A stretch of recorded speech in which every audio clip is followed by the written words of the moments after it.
What is up? At SEC After Dark. What's going on, guys? Stephen Willis, Jeb Beechum, and Jake dressed up as a wooden wall.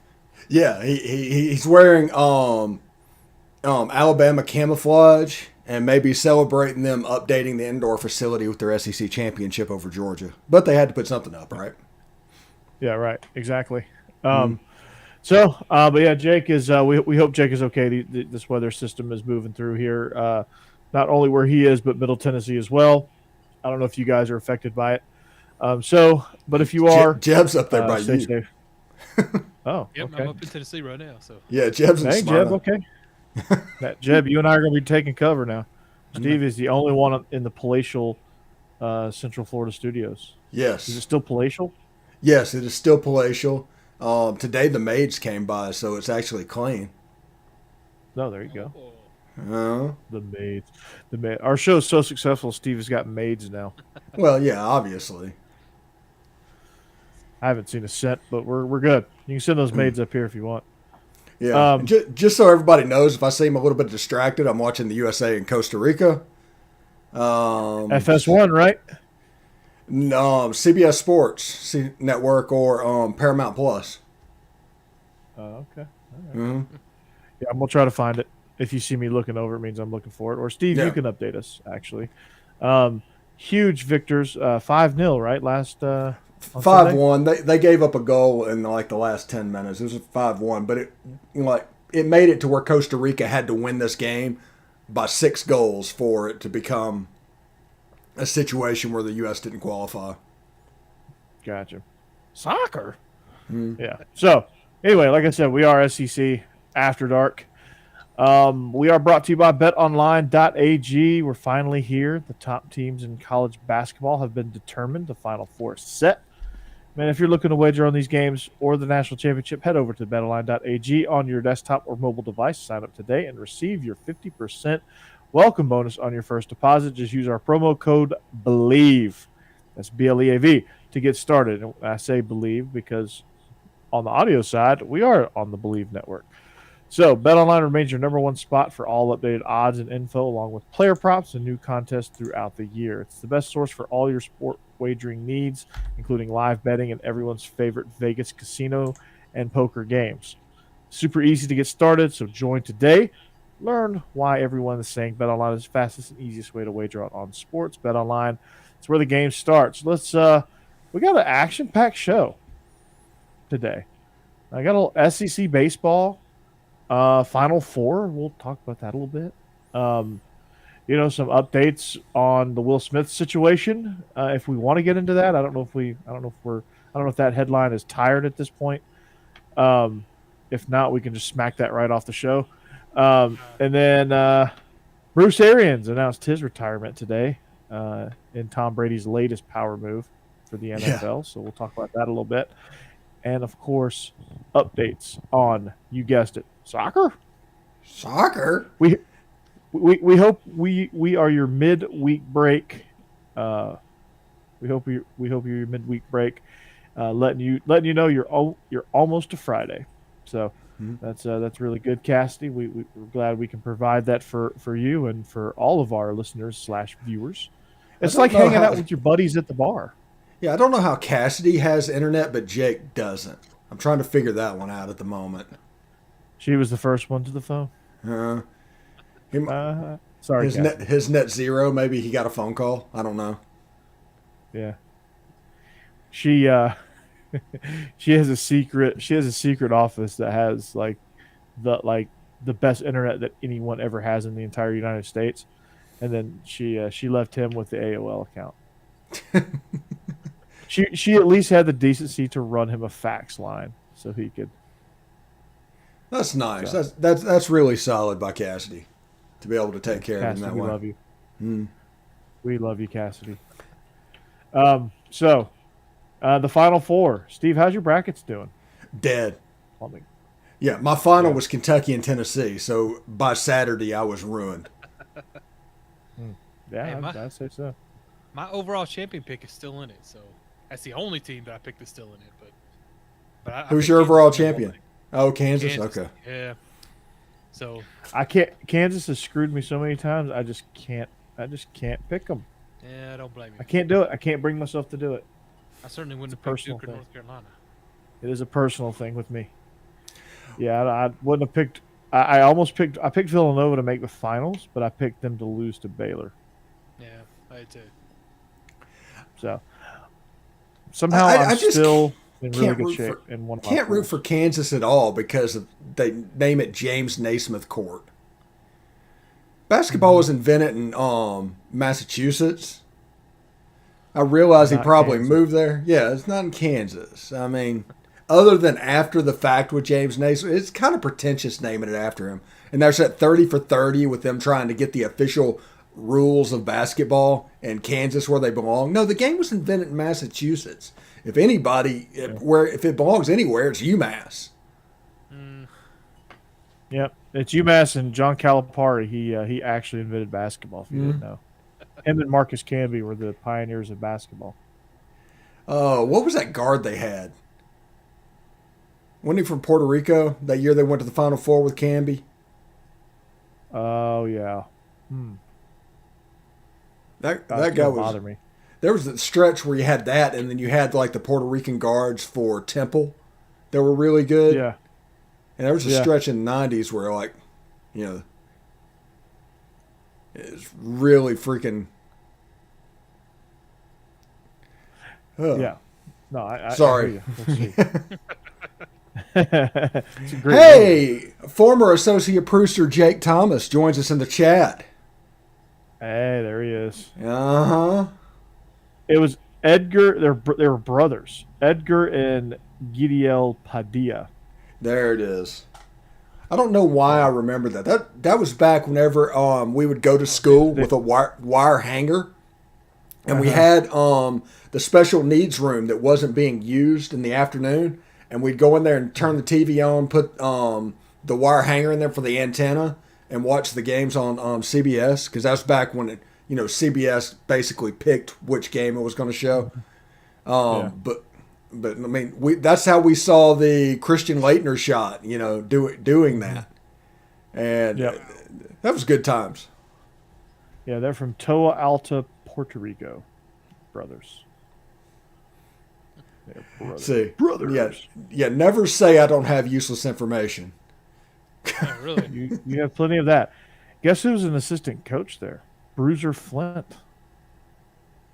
Bruiser Flint. Yeah, he's currently at. He's been following Calipari around.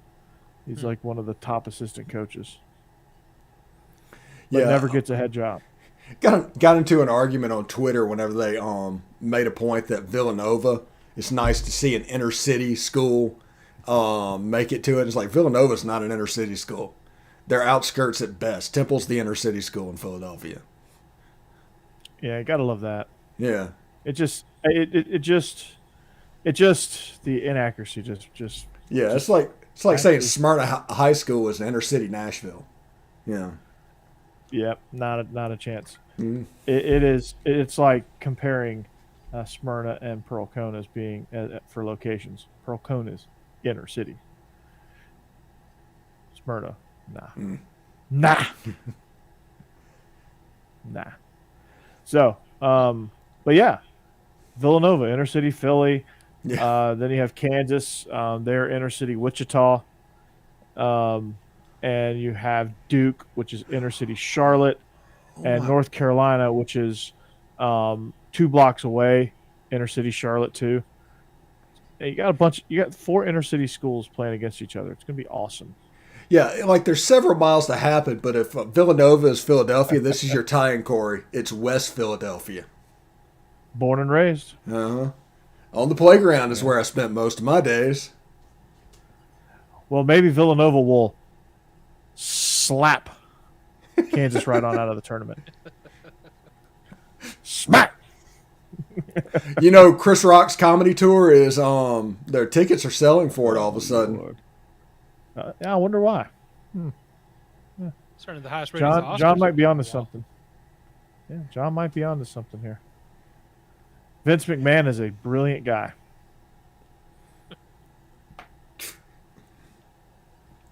Well, if you look at that slap, either Will Smith is the biggest bitch known to man, or that was a staged fake slap because he hit him with the end of his fingers. He just barely hit him with the fingertips. It wasn't even a full slap. It was almost like pulling his punches. And yeah, because he probably had he probably had second thoughts when he went up there. He's like, I'm about to F up, but he couldn't stop himself. Yeah, he laughed at the joke until his wife rolled her eyes at it. I don't think he was trying to hurt him. I think he just went up there to make a point, but I don't think it was a good idea. The Oscars asked him to leave, and Will Smith said no, because I didn't know that's how that worked. Yeah, no. Hey, Mr. Smith, we know you assaulted the host and brushed the stage, but could you please leave? If you want to, that is. Well, if you're not. He had to win a Best Actor Oscar just a little while later, so they had to leave him around for that. They couldn't say where's security? They were giving the award to. Why is Will Smith not getting tackled? Yeah. Maybe he was just method acting Richard Williams. Probably caught them off guard too. They had no idea what was going on. Whatever the case is, Vince McMahon's eyes just lit up. Yeah. Oh. Just terrible. They got tired of the person that writes usually for the show, and they wanted to they hired some WWE writers to come in and produce the show. That's what happened. Well, I'll tell you, they're lucky. Chris Rock was up there, and that wasn't Ricky Gervais. Because if it was Ricky Gervais, he would have just assassinated her. If she didn't leave with a complex, he would have failed. Yeah, there's a lot of comedians that would have turned around at that point and got a lot harder. So I think Chris Rock handled it as well as you could at that point. But there's no reason Will Smith should. I love Will Smith. Don't get me wrong. I love it. There's no reason he should have gone up and done that. Yeah. He could have handled that so much better. He could have just did the whoa, no. He could have done that he was going up to give a speech a little while later. He could have said something about it and that. Just make Chris Rock feel like a piece of trash. But no, now everybody's on Chris Rock's side. I think that backfired on him pretty bad. If that's and he knows it. Oh, he knows it too. He knows now it. Every joke's about his wife and the infidelity and all that stuff, and it's all getting thrown in his face, man. Yeah, not a good look there. This did not work for Will. But it was a slap heard around the world for Chris Rock. Good for him. Yeah, it's true.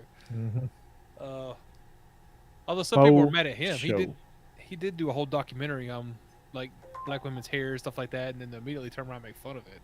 That was pretty rough too. But yeah, I mean, I'm not saying the joke was warranted. I mean, it was. I don't think he should have went there. No, it was a soft joke, but I don't think he really should have went there. Yeah. But he didn't deserve to get slapped over it.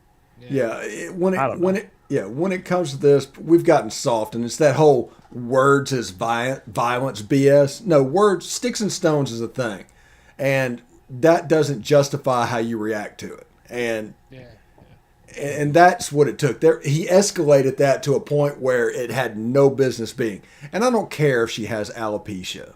I mean, if she went there and had her hair done up with G.I. Jane in public, in front of everybody, in a show that they are known for making fun of people, maybe go there expecting a G.I. Jane joke because it looked like she had a crew cut.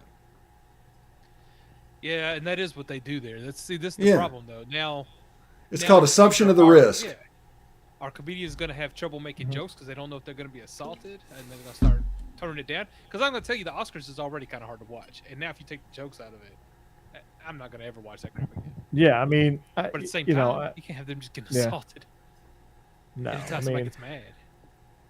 I mean, I think if the joke is out of bounds, you handle it with words, and you handle it privately and say, hey, bro, I didn't like that joke, and he could have said, sorry, bud, and then moved on.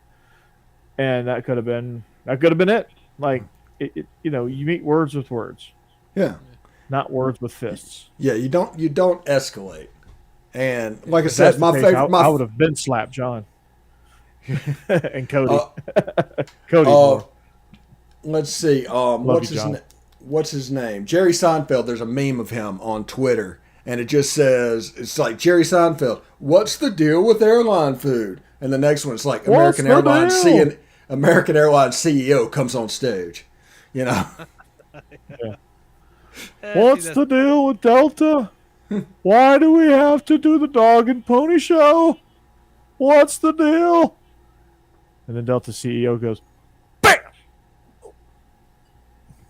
Not good look. Well, What's the deal? The food is terrible. George, what are we going to do? I got to work on my Seinfeld, don't I? Yeah. a little bit. A little bit. You get the point. You knew I was doing Can't do it all, Seinfeld. so. Yeah, true. I'll get it polished. That was terrible. I don't know. I still think you can have comedians. I know some of them make bad jokes. It doesn't always work out well. But I guarantee you Chris Rock would have got roasted for that if they had said something afterwards instead of just getting up there and assaulted him. Now, like I said, it's all on Will Smith. Just now. re-roast And I hate it him. 'cause I I love Will mean, Yeah. just re-roast him.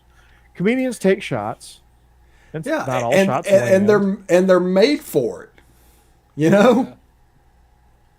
But like you said, the Oscars is kind of like a mini roast anyway. If anybody was there, people get roasted all the time. Yeah. Like I don't said, see why this it's was assumption of the risk. Yeah. Yeah. I don't know. Yeah. I don't know. Hopefully we'll move past it soon, though. I'm kind of tired of seeing it. There's a such thing as an appropriate joke. I mean, there's not a ton that's off limits, but you know, As long as I they're don't know. funny. You know, like going after kids is not really like. Yeah. He didn't go It's after kinda out of infidelity or bounds. do that weird stuff. You know? Yeah. Don't get too Yeah. personal. Like digging way too personal is inappropriate in my mind Yeah. as a joke. Dave Chappelle's comedy concerts to protest him because all the jokes he makes. Yeah, I mean Dave Chappelle gets into some heavy topics, but he doesn't get personal, which that's a different thing. Yeah. Which I never understood. I've watched his comedy. I don't understand how he comes off so anti-trans. I know he makes jokes, but to me they're always just jokes. They're never actually like. I don't think afraid he's of those people anti or anything. I don't think he is either. I think he just. I don't jokes think he's about whatever anti he- anything. I He just jokes about how awkward it is.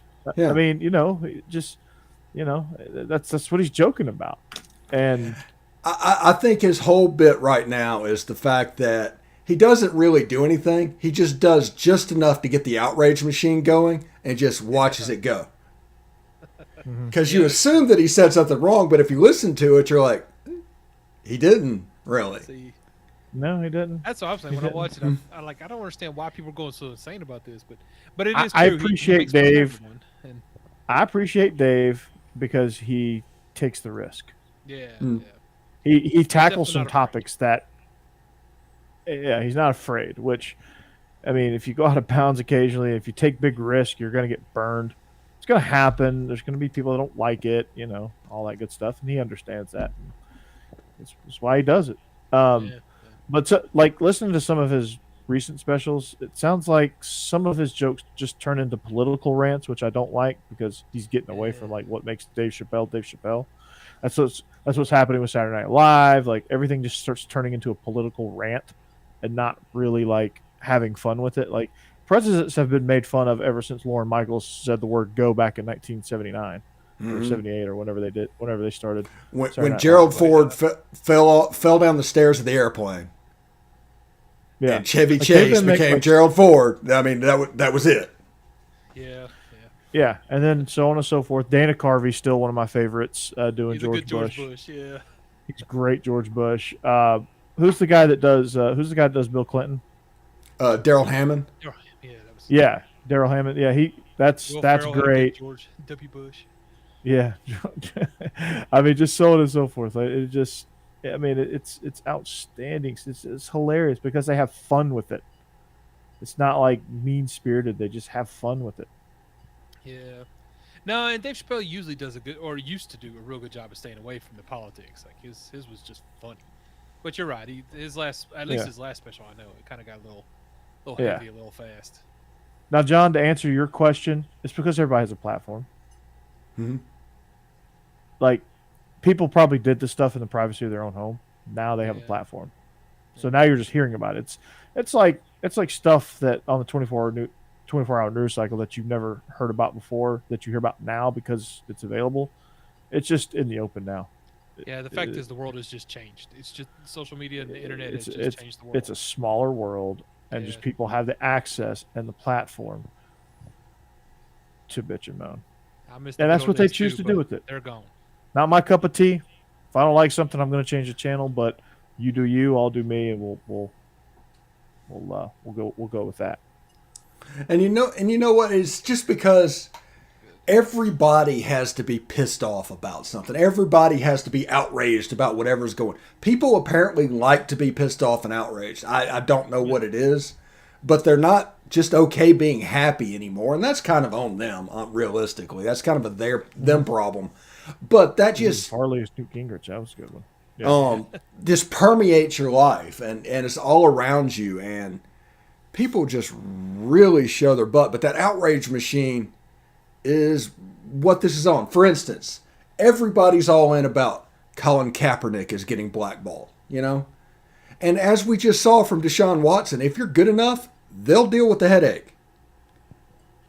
In the end, it comes down to talent, but it's going to be made political about every single issue. Mm-hmm. Yeah, and I won't go down pathways that's going to start ticking off a lot of people who are listening to the show or anything. We start getting too political, but you're right. It's a problem now with I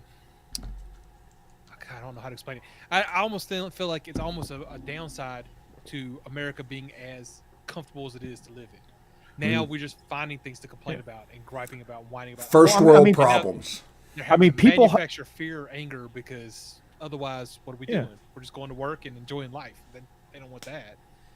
Because then we're just happy, complacent, not out there voting and spending money. So yeah, if you want to turn it back into sports, people have to find a reason to hate somebody.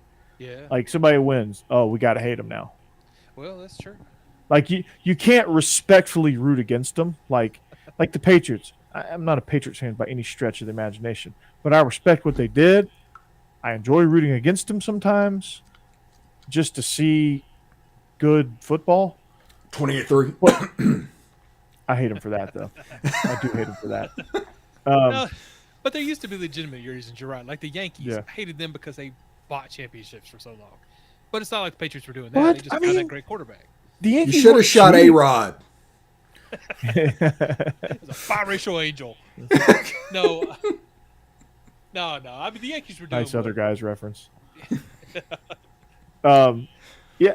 The Yankees, they didn't do anything wrong. No, it wasn't illegal or anything. It just I dislike the Mets more because they're a division rival with the Braves I hate the Mets. But and yes, the Phillies division rivalry. That's and the different. Nats. Actually, I kind of hate the Nats the most right now.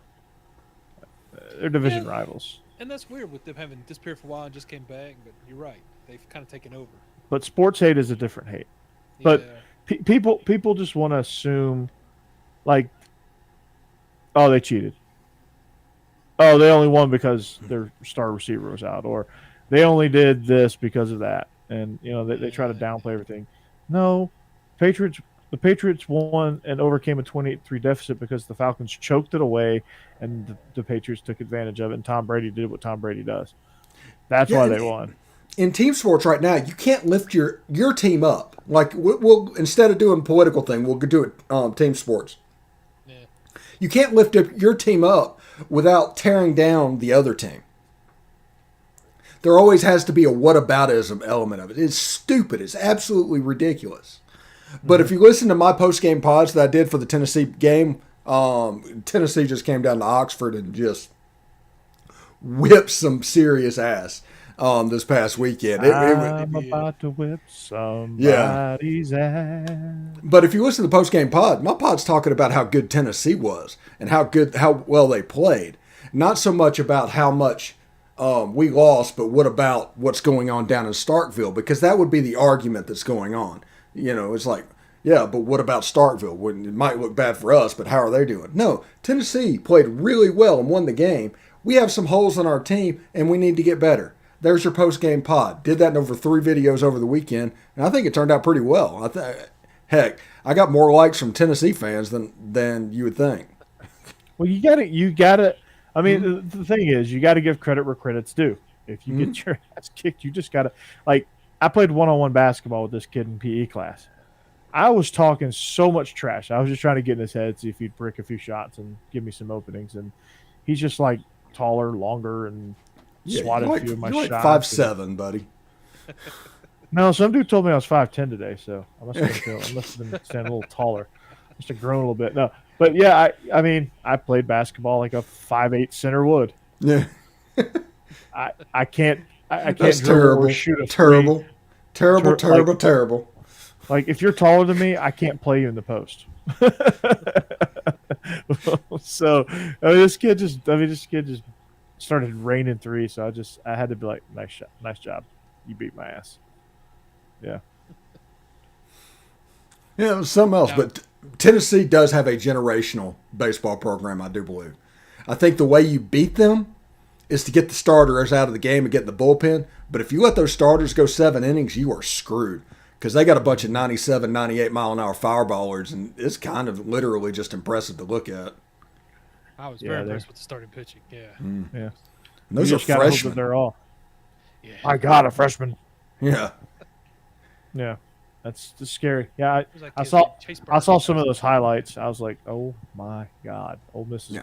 like Ole Miss was run rolling people at the beginning of the year, and then all of a sudden here comes Tennessee. Tennessee's got Vanderbilt this weekend. If they sweep Vanderbilt, it's about just to assume that it's for real. Yeah, Yeah, that's what I was assuming before this started. They had 6 games to tell us where they really were. And I love the way it started, so we'll see.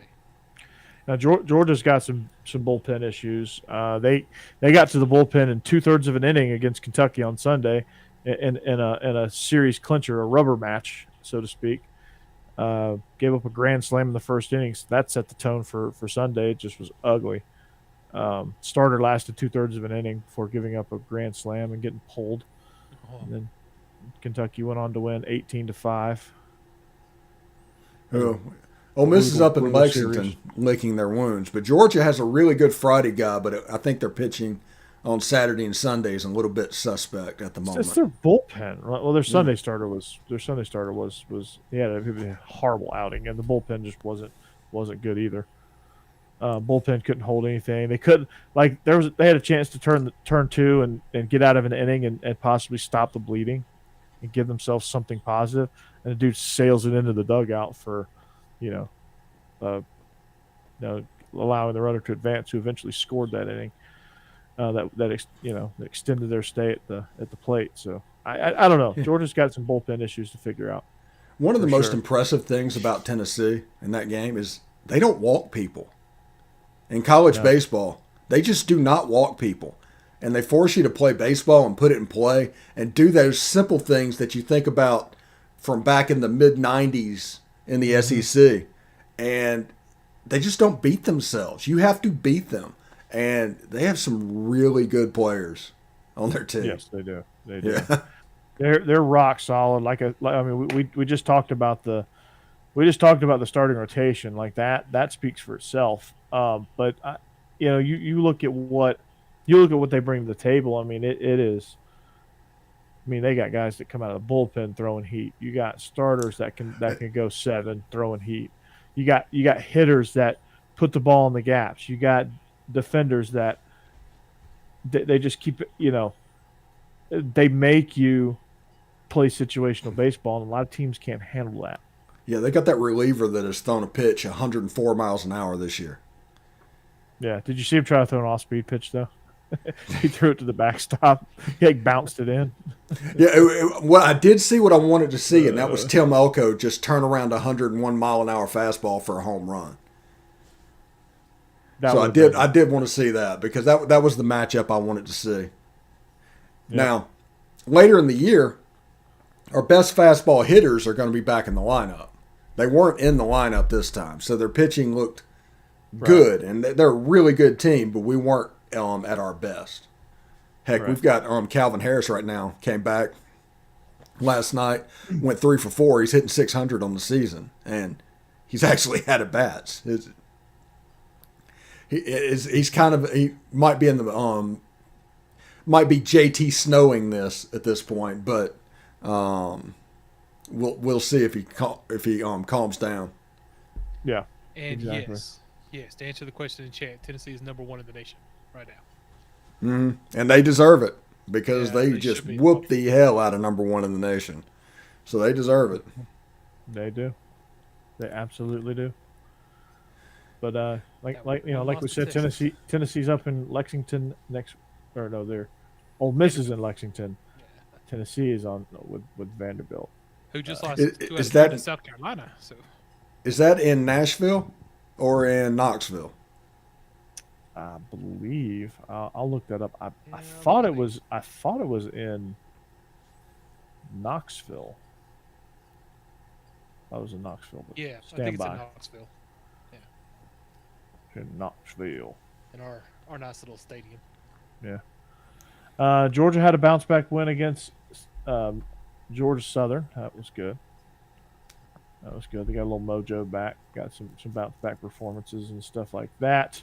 Yeah. Ole Miss took out some frustration on North Alabama, beating them 20-3. Nice. They run ruled them. Yeah. Nice. That's But that's North back. Alabama. If they're Division I, I'd be surprised. They might be Division II. Yeah. Well, whatever the case may be, But it was good to get that. If Stacey is on here or Jake, did North Alabama beat Auburn or Alabama earlier this year? I think they beat Auburn. Yeah. I don't think they beat Alabama. I think they beat Auburn. Yeah. And also the soccer game is 0-0 at halftime, so Costa Rica having to get to 6. It's kind of problematic at the moment for them. Feeling good about that one. Yeah.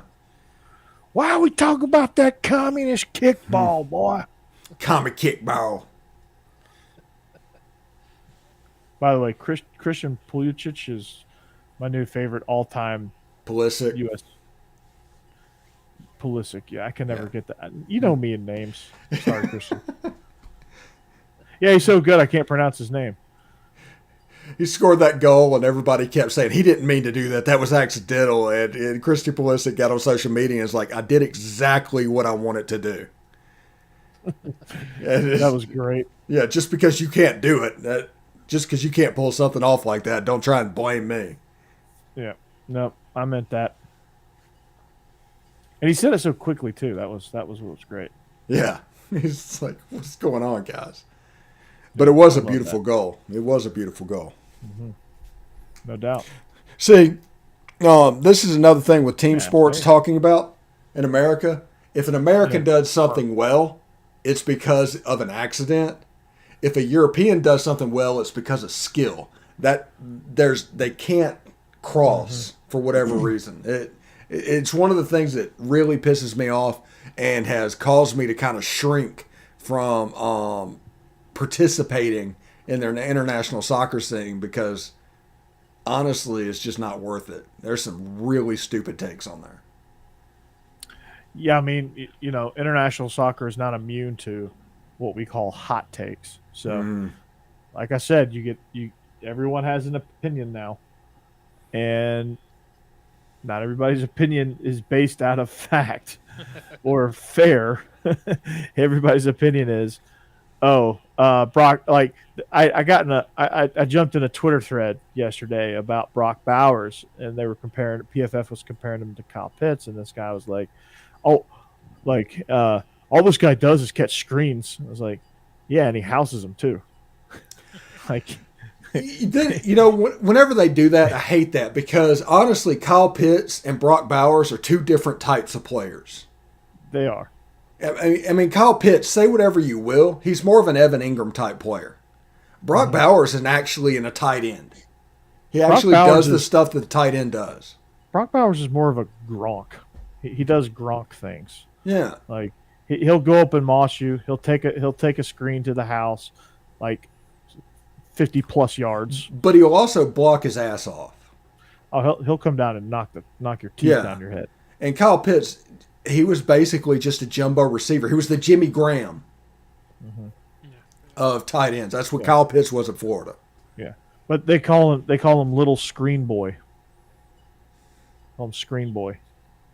Because he catches screens. John, that is exactly what I'm saying. Yeah, that's good. Nice.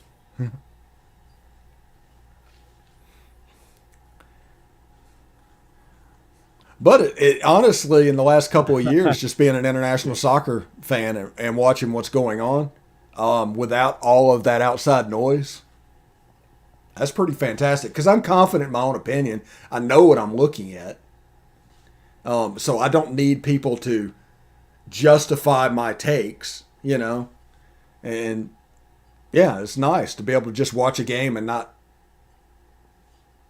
go on and have to. It's like, hey, I think we played pretty well. Let's go see if somebody else thinks we played pretty well.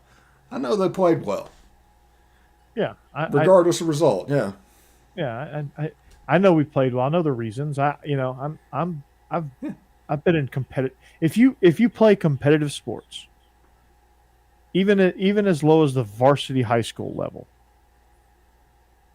or even like competitive, leagues as competitive youth leagues, you understand the game and what goes into winning a game and what goes into scoring a goal, what goes into completing a 50-yard bomb, what goes into taking a screen 72 yards to the house. Mm-hmm. You understand all of that, and you don't, and you can do things like compare Kyle Pitts and Brock Bowers.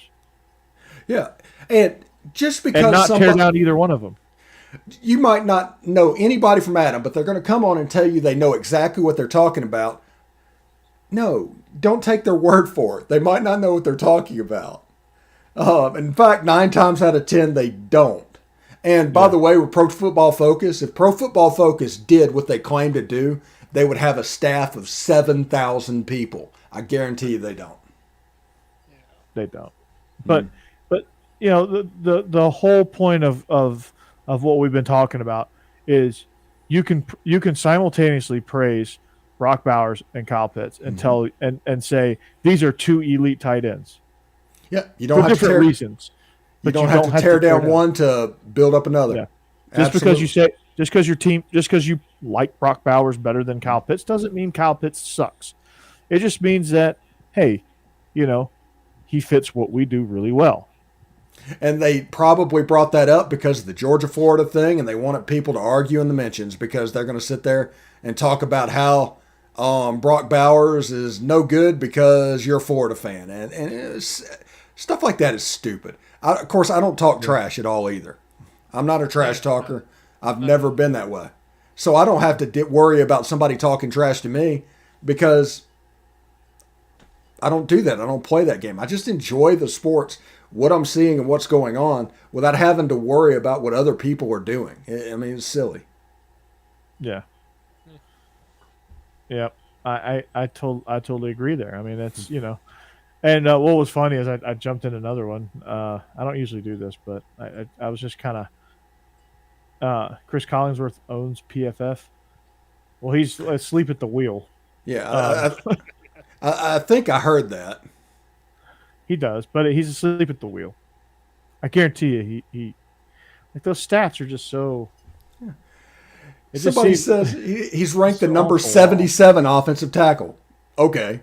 Sure, whatever. It's like the Jennifer Lopez thing, like, Jennifer Lawrence. Jennifer Lawrence, yeah. Jennifer Lawrence. Yeah, I don't even know what I was saying, but I got in this thing on Twitter. There was another guy that posted he says, now this is what's called setting the tone, and it was Major Wright in the national championship game in 2008 against Oklahoma, where he comes over and literally launches into the dude. And I just simply replied, yeah, setting the tone with an ejection on the first play. They wrote the targeting rule based on this clip. Yeah. I mean, it's Major Wright doing this. He tucks his arms and throws his head. It is textbook targeting. And I'm like, that's why they wrote the rule. Yeah, and I got like several likes on it. Nobody debated me, so I thought it was a solid point. Yeah. Pro Football Focus is the exact reason you don't just trust somebody's right because they tell you they are. Mm-hmm. It's the exact right. I mean, if there's only 8 full-time employees and they're covering videos and doing ratings on every college football team and NFL team, you know something's up. And most of the people that are doing this stuff are part-time guys that like it's their side hustle and they work on it for like an hour once every other week. But it also tells you that stats don't tell the whole story. You know, you can throw all these PFF stats out, but you know, it doesn't tell the whole story ever. Stats are a good jumping off point, maybe. It's a good piece to the puzzle, but it's not the puzzle. Context matters. Yes. It matters. It absolutely matters. Because like you have these stats and sometimes they're just inflated by playing Northern Arizona followed by Western Kentucky. You know, you throw for like 1,000,000 yards against those two teams. And all of a sudden your PFF ranking goes way up. You know, it just the metrics only tell you so much. Yeah, PFF, for whatever reason, I just have a pet peeve against them. And anybody that just claims to be an expert, but you don't even have a face with whoever is putting there, I don't trust it at all. But Chris Collinsworth getting that on Sunday Night Football, that's probably a smart move on his behalf. Yeah. I mean, it's good business. I can't fault them for that. And I like Chris Collinsworth. He goes. I mean, he was a former NFL player. He knows what he's looking at. He goes. I really like his insight on NBC football. He does a good job of going in depth and preparing and all that stuff. And he does a good job. I wish PFF would reflect that, but he does a tremendous job. Yeah, I like him just fine. Costa Rica just scored 1-0. Game. Reminder, U.S. goes to the World Cup as long as they don't lose by 6 goals. Yep. Todd Bowles is getting a 5-year contract as a head coach in Tampa, by the way. Really? Mm-hmm. Wasn't he the coach of the Jets at one time? Yeah, you can't judge him on that, though. This is Jets. It's the freaking Jets. The Jets are pitiful. A pitiful organization. Mike Tannenbaum was the guy that hired him, just so you know. And the one that was filling the roster up with his talent. I thought they played well at times, especially defensively. Todd Bowles is a great defensive coordinator. We'll see how good of a head coach he is in his second stop. So Buccaneers have. Tired. Well, I guess just let. I mean, why did Tom Brady come back then? I guess he didn't really care that much about the head coach. No, well, I think Tom Brady had something to do with this retirement. Retirement, because they had some friction. He came back just to shake things up a bit, just to prove he could. Maybe he just hated the phrase "no risk it, no biscuit."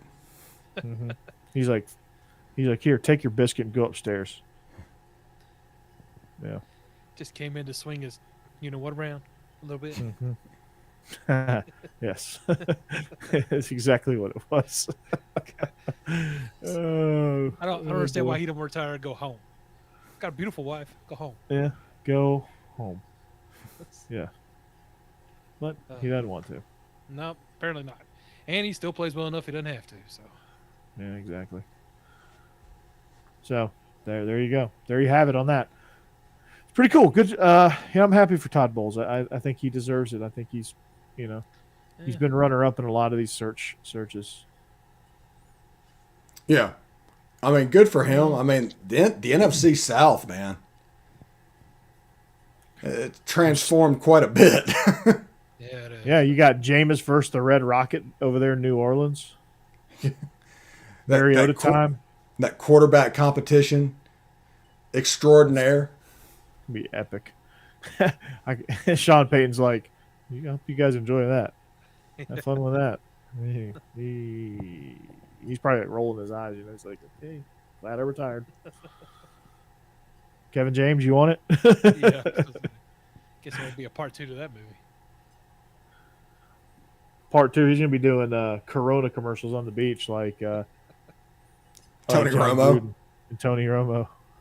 And then what beer was it that Jimmy Johnson did on the beach right after he left the Cowboys? Was that Bud Light Lime? I think I so. don't remember. Like Bud Light finally went away from their just normal basic Bud Light. Bud Ice. Remember the Bud Light versus Bud Ice in the Bud Bowl commercials? Well, that was Budweiser versus Bud Light, buddy. Well, they did Bud Ice too, I think, didn't they? No, Later I think on? Bud Ice happened a little bit later. That's what I'm saying. They did. It was like Bud Bowl 8 or something. They did like Bud Ice versus Budweiser or something like that. I don't remember. I remember the Puppy Bowl. Yeah. Was that on Hallmark? I don't know. That was a Kitten Bowl. Oh, maybe it was. I mean, some years that was probably better than the actual Super Bowl. Yeah. Yeah. Speaking of good coaches, Jimmy Johnson, phenomenal coach, phenomenal TV personality too. Steve is just frozen. Jimmy Johnson on TV, his second career with that was just a fantastic move on his behalf. I think Sean Payton has a chance to do the same thing. Sean Payton would be great on TV. Yeah. His smug takes, you know. He has that Yeah. smug face. He has a very punchable face. Yeah. Well, Sean he Payton does. got that from all of the years owning the Falcons. He got that with all the ass chewings he got from Bill Parcells in Dallas. Oh yeah, and he was the offensive coordinator. Sean Payton, by the way, I don't know if you remember this. He was the offensive coordinator that Jim Fossil with the New York Giants just completely threw under the bus to basically save his job. Yeah. That before he went to Dallas, he was in New York doing that. But yeah, he's from that John Gruden school of just grind, man, just absolutely grind, and you know it shows. We'll see what the Saints look like in the future, but you know I like Dennis Allen. He's a good defensive coordinator. Yeah, I do like Dennis Allen. We'll see if he's, again, his second go around. His first go around was with the Raiders, wasn't it? Yeah. So we'll Yeah, he was see. with the Saints, then he went to the Raiders, and then that didn't last, and he went back to the Saints. Lasted a season, I think, before Al Davis quickly fired him. He could have been like Lane Kiffin and tried a 74-yard field goal with Seabass. I mean, that's not unreasonable with Seabass. Seabass probably took shots of vodka before he went out there, too. Yeah, I must hydrate. Then goes out and kicks a 86-yard bomb. Kills somebody in the stands. Oh, Seabass. He The funny thing about Seabass doesn't happen if he doesn't, if Florida State doesn't go wide right, wide left, wide right. He was Bobby Bowden's answer to that. Yeah, just kick the hell out of it. Do whatever you want. He's like, I own Poland. I am Sebastian Janikowski. I must break you. I don't know if he actually talks like Drago, but it sounds fun, right? Makes sense. I've never heard Sebastian Janikowski actually talk. Really? So what if he has like a Either. what if he has like a Mike Tyson voice? No, what if he's like Clubber Lang? Everybody thinks he's Ivan Drago, but he talks like Clubber Lang. I pity the fool. Pain. Or he talks like, "Hey man, I'm just gonna rip your head off. All right, I'm gonna shove your umbilical cord down your throat." Huh? It's ubiquitous. He just starts using big words. Doesn't he really know what they mean because he's Polish?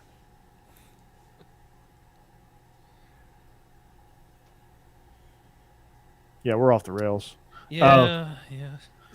Hey, yo. Steve's watching soccer. Steve. Yeah. 2-0 Costa Rica. We're gonna like make this a thing, aren't we? Well, it's in the 60th minute, so they have to score 4 goals in 30 minutes. Shit, I don't know. Slide But it just, at 5-0. yeah, just let me know when it's 5-0, and I'll turn it on. Yeah. But Costa Rica is a history of beating the U.S. by 2 or 3 goals in qualifying. So this isn't a surprise. That's the reason that 6-goal pad was important. Mm-hmm. It's in Costa Rica. They kick our ass down there. Yeah. It's just a weird stat that we just can't win in Costa Rica. Yeah. Just whatever it is. True home field advantage. Yeah, and also whenever they play Costa Rica, most of the time they play them in the winter for whatever reason. Or something to where it's not like a sauna like you expect, and it's 95 degrees and 100% humidity. And those guys play domestically mostly. Yeah. So they know what's happening. Yeah, no doubt. yeah. I'm picking up what you're putting down, for sure. Remember Sebastian talking to Holly Rowe, who's asking Sebastian something about Bobby Bowden disciplining him, and Janikowski doesn't seem very receptive to the question. It's because Bobby Bowden probably tried once to be like, "Dad gummit, Sebastian, you got to get in on curfew, Dad gummit," and Sebastian's like, "Yeah, F your curfew." In Poland, I was drinking at age 13. That's the legal age. Oh, anything over in Europe, like in Italy, there's not really a drinking age because people don't binge drink over there. They just, you can have a beer at 18 if you want it. Now their DUI percentage is 0.05 or something like that. Yeah. So I mean, it's like 2 beers is basically drunk driving. But they never. It just doesn't seem like they ever like. I mean, I'm sure people do, but like just overall, it doesn't seem like they abuse it. They're just like, I'm just gonna have a beer or two. Yeah, whatever the culture, the American culture of it, it's a different ball game. American culture is shotgun the keg. Yeah, I went to Carnivale over there, which is basically Mardi Gras, and it was basically a very tame thing. Yep. Now we're doing Oklahoma on the beach in Panama City. Yeah. Have you seen that? Have you seen those clips? No. Yeah, they do Oklahoma 1-on-1 Oklahoma drill on the beach. And hopefully they'll enjoy their concussion. Girls do it too. Yeah. I watch it. I'm like, oh God. I'm glad this wasn't a thing when I was doing that. Drinking thing. Of course, I don't really understand spring break. I even in college and high school and anything like that, I didn't go out and go do spring break. I just didn't go to school. I might go out and shoot some basketball. Shoot some basketball and watch the opening weekend of the NCAA tournament. That was my spring break. I mean, I had fun on spring break, but I don't get all like it's MTV. And make it like they have, like, just has to be some like giant, like, I guess it's just because this is going to sound very get off my lawn-ish, but I just don't like those type of things. Yeah. Do I like drinking on the beach and having fun? Absolutely. Do I like drinking by the pool, having fun and relaxing, going on vacation? Abso-freaking-lutely. Do I enjoy? Did I enjoy girls in tiny bikinis? Yes, I did. It was great, but I don't have to have the whole hoopla and like the Club La Vila scene that you go to where people are just okay. No Panama City jokes, Corey. Come on. I got to get them all in while I can. You're gonna drop a Spinnakers reference next. Actually, I was about to say Spinnakers. Go get a fishbowl at Spinnakers. I never went to Spinnakers though. I always drove by it, but I never went. Never went to La Vila either. or cruise the strip. I don't get the cruising the strip. People, that's the thing in Panama City. You cruise the strip, and you just like go. You just drive up and down. It's just like sitting in traffic, and blaring your music. I never like doing and that. yelling at people. I do like to go out and drink a bit, but I don't understand the driving around and cruising the strip. Cruising the strip seemed like the worst, and cops knew it too. So they would just sit right there and bust you right open. Yeah. And then you would see like hundreds of people out on the beach the next morning, like 6 cleaning the beach in jumpsuits. Yeah. Like the most uncomfortable clothing of all time. They got them out there cleaning the beach. I never liked the big club scenes either. Even though I do like to dance, I'm not a big club, or I did used to when I was younger. Not a big club scene person either. I like the hole in the wall bars though. I do like to go and sit and drink, hang out with people. Yeah. I just don't like the club scene. The club scene, everybody's like too good. You know, everybody's like everybody's too good to talk to you. Yeah. Do you know who my dad is? No, I don't know who your dad is. I don't care. Oh, you're not. You don't have 7 digits in your bank account?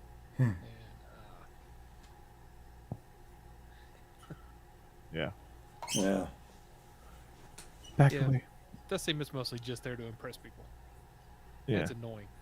Yeah, the club scene is just a whole another level of just want nothing to do with it. I went to a club, like my friend, like I wouldn't say my friends, but we all got convinced to go to a club one time because one of our friends is dating a girl that worked there, and so we're like, okay, we'll go. It may be cool. I don't know. I'm gonna have an open mind because 22, and we're gonna have some drinks and whatever. I'm gonna have an open mind about it. So we went, and it was the worst. You had to wait in line. Like, no one would talk to you unless you had a private table with bottle service, which is like $500 an hour or something like that. Wasn't into that. Was not into that. No. Like you go to a place called Opera. Like these one-word club names. Yeah, don't go to those. It's about as pretentious as it gets.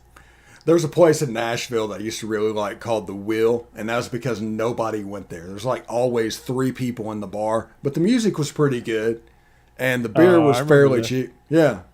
And the Wheel. You can't go to The Wheel anymore. Yeah, it's closed down. Yeah. I mean, even if it wasn't, it'd be packed now with bachelorette parties. Yeah. Which downtown is crazy now. They're fun to look at from a distance, but I have no interest in going to Broadway anymore. None whatsoever. Yeah. Obviously, I don't either because I got out of there. All right, Jeb, when we going? I'll meet you there. I was gonna say, now that I'm in Nashville, I gotta do that real quick before I leave, just to Yeah. remind myself what I'm missing. You gotta go puke off the 6th floor balcony at Honky Tonk Central. Not tonight though. Just a warning, because I've been hearing strange things outside. We're under tornado watches right now in this area, and it says over 3,500 people have already lost power in Nashville. So it's apparently getting to be a mess out there right now. If our show abruptly ends, you know why. Yeah, if I disappear, I'll let y'all know I'm okay. But And we're just filming the sequel to Twister. yeah, I try and get as much on camera as I can. They couldn't get Bill Paxton, so they got Jeb.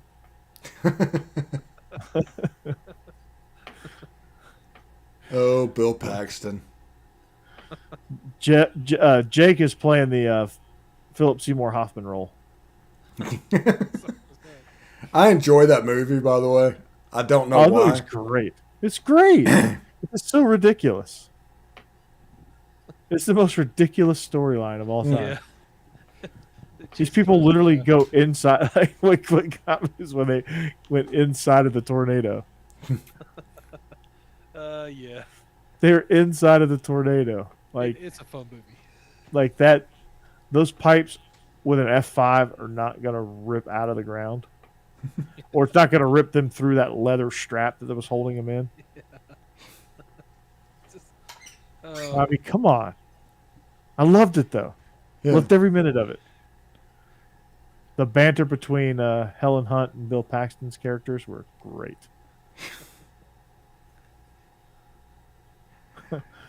Game over, man. Game over. That's all I could ever hear in his voice. God, I love it.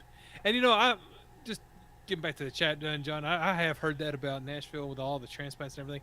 I have not seen it, though, and I think it's just because I stick to my little usual Man hole-in-the-wall places. I don't. John, I'm a transplant, but I don't have a man bun. There's a lot of people from California coming out this direction, not Texas and Tennessee, but it's I don't know. I just never ran into them, so I don't know where they all go. I think I went to a bar once that was nothing but it was a mojito bar is what it was, but I hated it when sat in the car until the people I was with finally agreed to leave. So maybe they were in there. The only people moving down here besides me and Jeb are people with truck nuts. Yeah. Steve, look at your truck nuts. We definitely found the redneck area of Florida. Yeah, they're not in that seriously North Florida part where you expect it to be anyway. There was like an F-350 going down the road with a sticker on the back that said "It won't suck itself" on the back window. It was like, so classy. Florida man just like doing it. And these people driving around in F-350s are all bitching about gas prices. Yeah, well, yeah. Yeah. Diesel, too. You don't see him driving as much right now, but. But, I mean, you did go inland North Florida. Well, and that was the point. Middle, yes. Yeah. I didn't want to live on the coastline because of hurricanes, but I wanted to be close enough to get there so I can get to Tampa or Orlando in under an hour. Yeah. But we're not up, Gainesville or something where you might as well be living in Georgia or Alabama or something anyway. At least you don't want to live Florida. in Gainesville anyway. Oh, God, no. South of I-4 is not the South. We no longer live in the South. Yeah, that's the thing. We moved out of... I-4 is kind of the southern boundary, yeah. Naples might as well be New York City, Junior. I'm going to have to get over there and check that out. Naples is nice, though. I haven't been over there yet. It's a nice little town. No, I got down there and was sequestered a little bit because of the whole COVID stuff, but that's all behind us, I hope. So when I get back down there, I plan to go exploring. COVID is not gone, but it's not like... As long as we don't get another wave of that crap. It's another... It's just it has turned into another seasonal... Yes. Yeah, that's fine, yeah. It just comes and goes. You just get it, and you get rid of it, and you treat it, and you move on. Yeah, and there's a vaccine for it. So you just go to get your flu shot and you get your COVID shot and you're good to go. Mm-hmm. Yeah, I was going to say, I already get flu shots anyway. So. Yeah. You get your cootie shot, though? In Florida, I will. You got to. That's called penicillin. Yeah. We don't want to turn into Florida, man. Florida man. I see Steve. Yeah. His mug shots like this. He's doing the. And also in Florida, no helmet law for motorcycles. It's called natural selection. Yeah, it's exactly what it's called. I love it. Ron DeSantis, you are my hero. If he dies, he dies. That's his choice. You don't want to wear a helmet. Yeah. We got another job. We're creating jobs here. There's got to be somebody who's got to scoop up the brains on the highway. Great callback. I love that. Always found south of Tallahassee to be not the South. Too many Yankees. South of Tallahassee is the ocean. No, that's not no. South of Tallahassee is Gainesville, and Gainesville, if you've ever been there, that's definitely east. the South. Huh? East. No, that's South. Florida is South. Yeah. Well, the Tallahassee's on a panhandle, though. You got to go this way first. Yeah, but you don't have to go like an hour, but it's south of that. But in the panhandle, like I-4, like Orlando's not the South, Tampa's not the South. Kind of I-4 is that border. Yeah, because I-10 is definitely the South. Yeah. Oh, yeah. Yeah, if you're in the Panhandle of Florida, you might as well be in Lower Alabama. Yeah. L.A. Home of the Heisman Trophy winner Forrest Gump. Which I'm not saying there's anything wrong with. I'm just saying I wouldn't have moved from Tennessee there because what's the point? Like going all the way down to South Florida. Well. Oh, Gainesville's on I-75. It's not on I-10. You have to go south of I-10. You hit I-10 and then go south like At Lake City. 30 miles. Yeah. Yeah. You hit Lake City and go south because Lake City meets I-10. And then about 30 miles south of Orlando is Ocala, and then the turnpike hits, and you're officially in Central Florida. But they've got that swamp in Gainesville. They literally have a swamp in Gainesville that has watch out for poisonous snake signs. Mm-hmm. Yeah, I mean, it's like, no. Gainesville's that place that you were warned about. It had to be snakes. Yeah. It had to be snakes. Mm. Yeah. Yeah, Tallahassee is... You're right, it is over on the Panhandle. Mm-hmm. I couldn't remember where Tallahassee was. It's like in between Panama City and Lake City. Mm-hmm. Yeah. Yeah. Between Pensacola and Jacksonville, just right in the middle of the Panhandle. Jacksonville's on one side, Pensacola's on the other. Pensacola is almost... Pensacola's almost in destined. Yeah. Yeah, that's the... Pensacola's the tip of Florida one way. Jacksonville's on the Atlantic the other way. Yeah. When I drive home...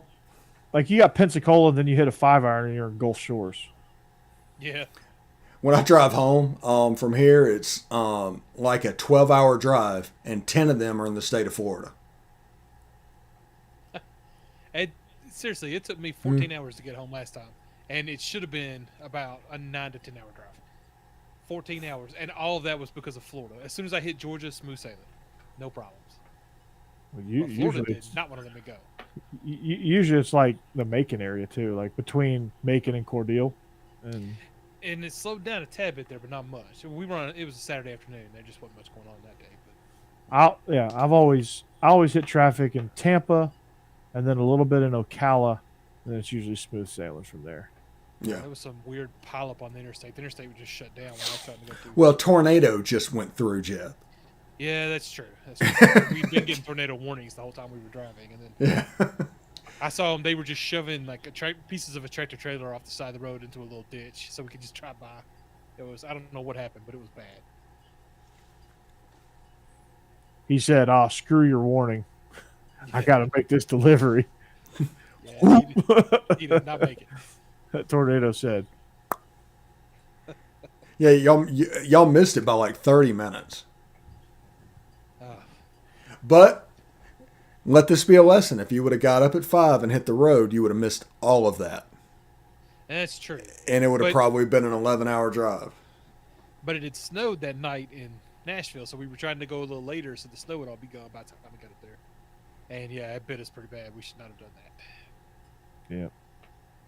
So we learned.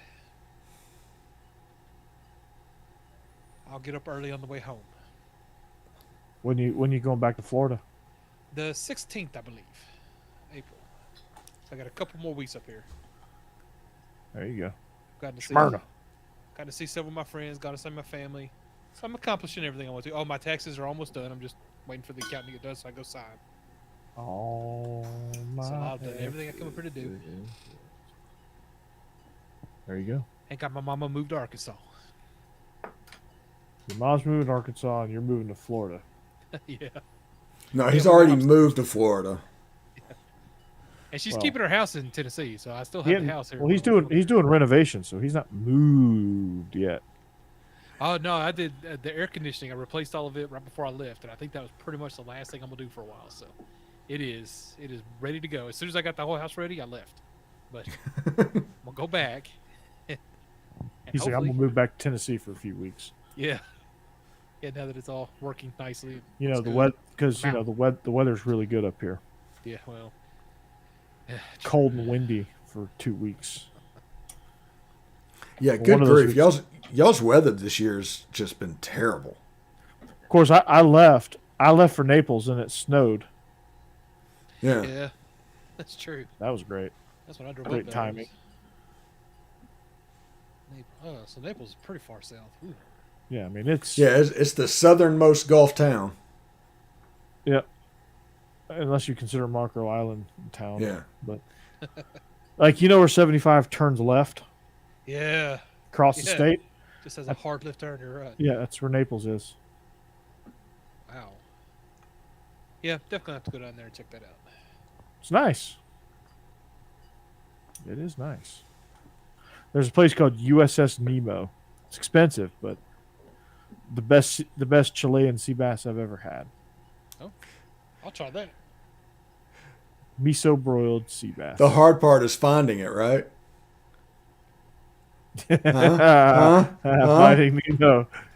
You just gotta ask Dory. You gotta ask Dory. Yeah, I did that. Yeah. There you go.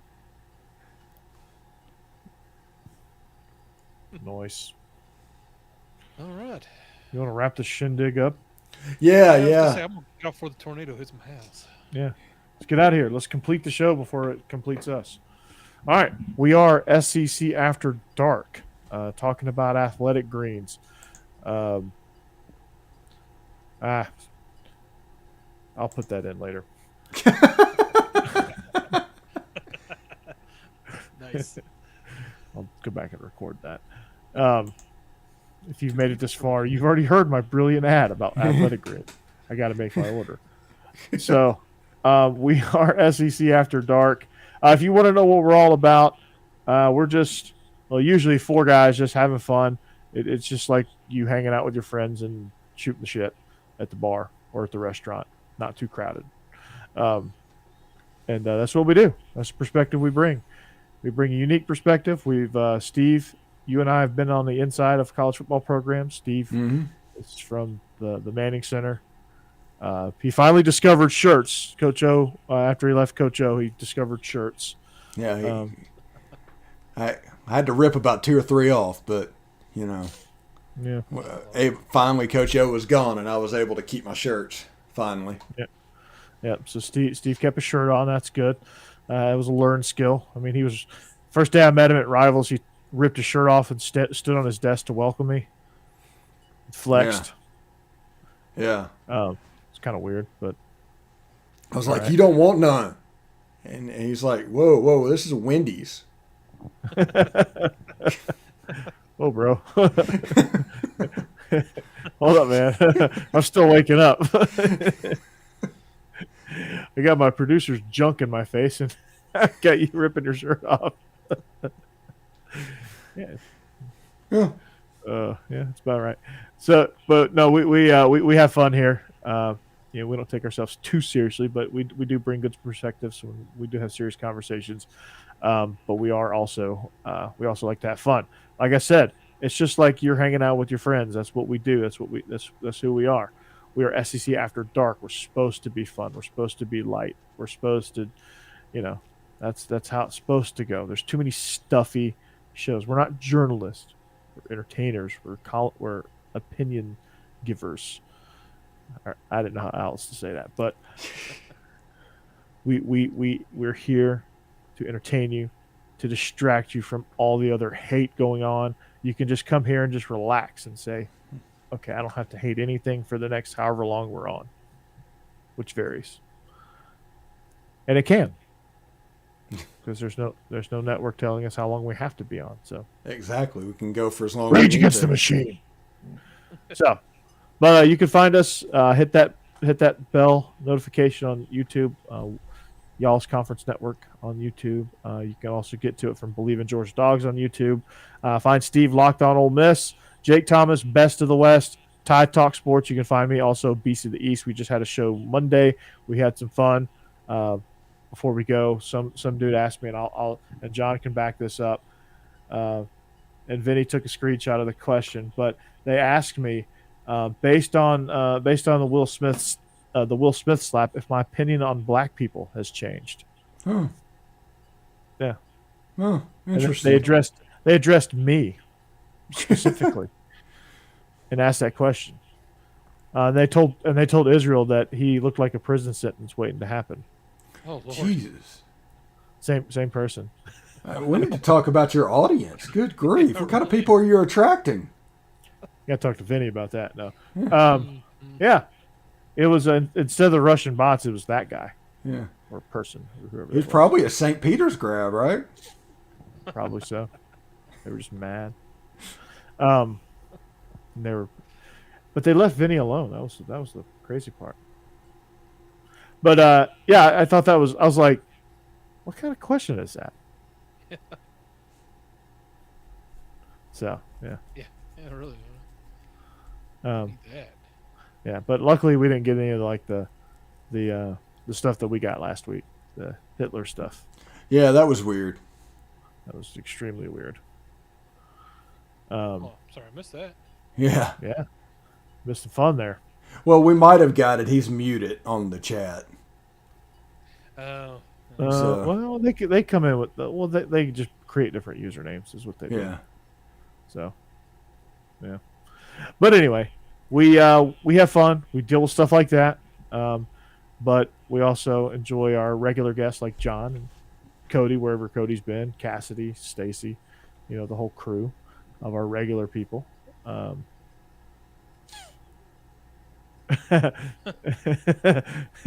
guess Benny looked like the guy that works at Wingstop who always hooks you up with free sauce. Can't be mad at that.